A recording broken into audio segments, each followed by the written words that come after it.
With reaction is Laura Loomer. She's a Florida Republican congressional candidate. She joins us live on the phone. Laura, thanks so much for taking the time. I want to talk to you about your primary win. Congratulations on that. But I want to jump right into the RNC. There was some big contrast between the 4 nights of the DNC and last night, which I'm sure you've seen. Out of the gates, there were in-person delegates, so scaled down about 300 or so. But just exciting again to hear a lot of the cheers. And I know a lot of conservatives at home watching enjoyed a bit of it in comparison with last week. What was your takeaway, Laura? I just think that there's a stunning comparison between, the future and the visions between the Democrat Party and the Republican Party. Just like the theme of the RNC is, it's about promise and opportunity. And ultimately, the theme of this election and every election in our country is law and order versus lawlessness. And I didn't see any condemnation of any of the violence or any of the riots or the anarchy from the Democrats during the DNC. Instead, they were stoking racial tensions. And, it's just a bunch of name-calling and divisiveness and, fervent anti-Semitism. That's something that as a Jewish congressional candidate that I couldn't help but notice was just widespread at the DNC. And it's a huge problem that the Democrat Party has. Some of the takeaways from last night, I really enjoyed Senator Tim Scott's speech, and I think that he made a very promising and convincing case for Democrat voters and as well as the Black community. His story is very inspiring, and if I were to pick one line that resonated with me and stuck in my head from the entire night, it was cotton to Congress in one lifetime. It's just a phenomenal statement. Right, and you heard from Kim Klacik, a congressional candidate out of Baltimore as well, and you did hear a lot about it. Law enforcement talked about quite a bit in just night one, so you could imagine what the next 3. I wanted to ask you about this because, and I know you're in Florida, there was a memorable moment from Andrew Pollack. You may remember he's the father of Meadow Pollack, who was killed in the Parkland shooting back in 2018. I want to play this for you. This is what he said about President Trump after meeting him, and then I'll get your reaction. Here's that. At the White House, my family and I sat with the president in the Oval Office and told him about Meadow. I told him what we knew. I told him that his administration needed to take a closer look at what went wrong and why. Mr. Biden may not know when my daughter was murdered, but I do. February 14, 2018. Mr. Biden may not know that these policies make shootings more likely, but I do. Mr. Biden may not know who was vice president that day, but I do. It wasn't Joe Biden. It was Mike Pence. Thank God. And I know who the president was, too. It wasn't Barack Obama. It was President Donald J. Trump, and he took action. Andrew Pollack goes on there, and he's, you've heard his story, obviously, and a tragic one at that. And he shares his thoughts on how he was able to meet the president. And you saw a lot of this message last night, Laura, humanizing President Trump, and maybe for some in ways that they haven't seen. What were your thoughts on that? Well, look, God bless Andrew Pollack and his family. I have grown to know them personally, and I've developed a friendship with Andrew Pollack and his son Hunter during my time as an investigative journalist, really investigating the Parkland shooting and holding Sheriff Scott Israel accountable just for his absolute negligence. And so I got to see, up close and really in a personal way, maybe other people didn't get to see, just how much President Trump's, personal touch and just how much he really cared and his administration cared to include the Pollack family in all of their discussions. And, this is something that people don't understand about President Trump is he's a very generous, kind, loving man. And that's the side of him that the media doesn't talk about because they don't want people to see that side of him.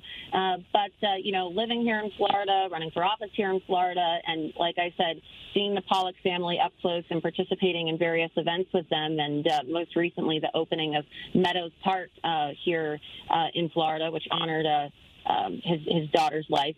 It's just incredible, how much the Trump administration has done to help the Pollack family. Yeah, and we've seen that, and we're going to go into several more nights, and it'll be only a matter of time before we find out what's up on that lineup.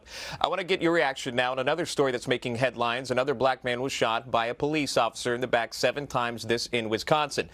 We don't have to get into what happened there. The investigation's ongoing. What I do want to ask you about is the politics of it all. It wasn't but moments after that man was shot here. In the video we're showing to viewers here, Joe Biden sends out a press release about it. And again, you know, just caution if you're watching with children. But then you've seen other politicians in that area. You know, it's a Democrat mayor, it's a Democrat governor.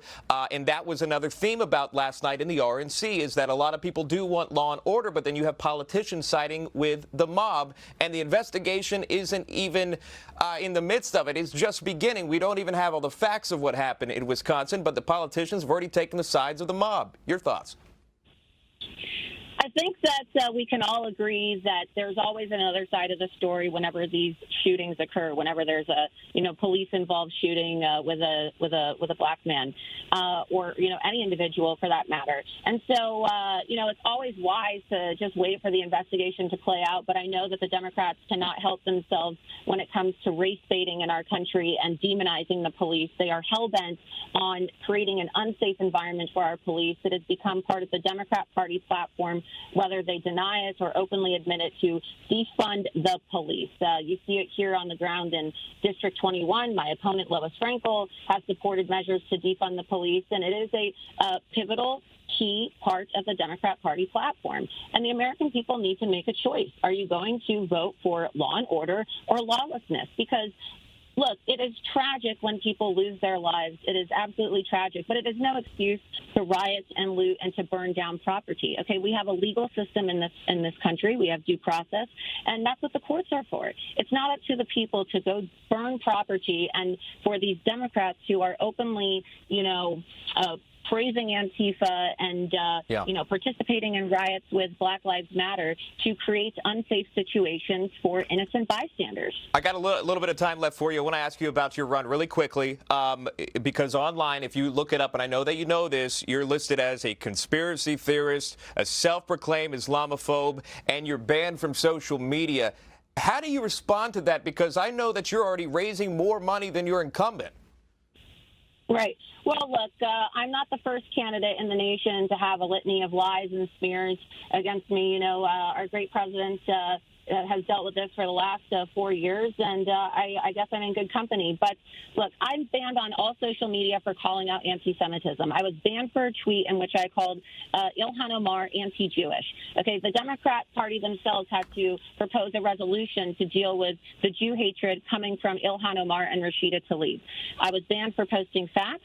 And with regards to being called a conspiracy theorist, one of the things they like to say about me is they spread lies about me denying school shootings. But if I denied school shootings, I wouldn't have a personal friendship with the Pollack family. And so it's just common sense.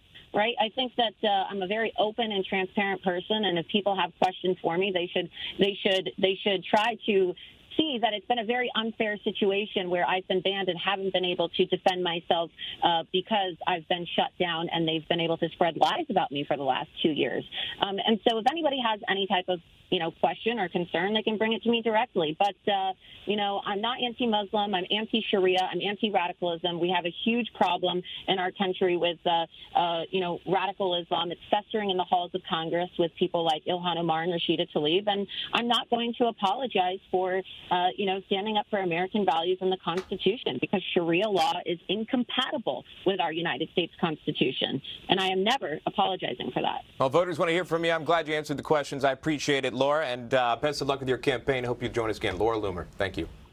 Thank you. Newsmax TV is now America's fastest growing cable news channel. We give you the real news you need. So subscribe to our YouTube channel and give us a thumbs up. If you like this video, share it with your friends.